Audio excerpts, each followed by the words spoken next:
अभिनेत्री रवीना टंडनचा एक व्हिडिओ सध्या सोशल मीडियावर तुफान व्हायरल होत आहे। रवीनावर एका वृद्ध महिलेला मारहाण आणि शिवीगाळ केल्याचा आरोप केला जातोय। वांद्रे इथं रवीनाचा भर रस्त्यात वाद झाल्याचा हा व्हिडिओ आहे। कार उभी करण्यावरून झालेल्या वादातून रवीना आणि तिच्या चालकाने मारहाण केल्याचा आरोप तिघांनी केला आहे। तर दुसरीकडे या घटनेत कोणालाही मारहाण झाली नसल्याचं पोलीस सूत्रांचं म्हणणं आहे।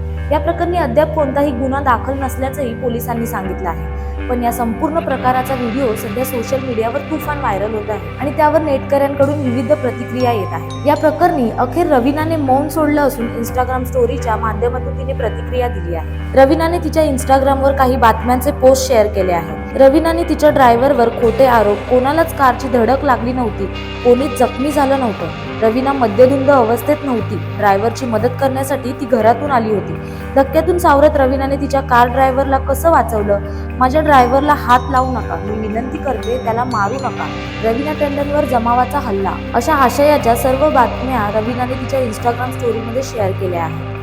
खार पोलिसांनी दिलेल्या माहितीनुसार सीसीटीव्हीत असं दिसून आलं की संबंधित वृद्ध महिला ही रवीनाच्या कार जवळच उभी होती, मात्र त्यांना कारची धडक लागली नव्हती। या घटनेनंतर तिथल्या स्थानिकांनी रवीनासह चालकाने तिघांना शिवीगाळ करून मारहाण केल्याचा आरोप केला आहे। शनिवारी रात्री वांद्रे इथल्या कार्टर रोडवर ही घटना घडली। या प्रकरणी कोणताच FIR दाखल झाला नाही। स्थानिकांनी रवीनाच्या कारला घेरल्यानंतर तिने बाहेर येऊन जमावाशी बोलण्याचा प्रयत्न केला। कृपया मला मारू नका, माझ्या ड्रायव्हरला मारू नका, असं ती व्हिडिओत बोलताना दिसते।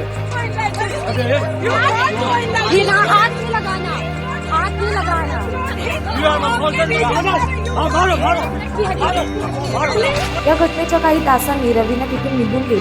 रवीनाचा पती आणि प्रसिद्ध डिस्ट्रीब्युटर अनिल थडानी नंतर पोलीस ठाण्यात पोहोचले। त्यांनी पीडितेच्या कुटुंबियाशी बोलून प्रकरण सोडवण्याचा प्रयत्न केला।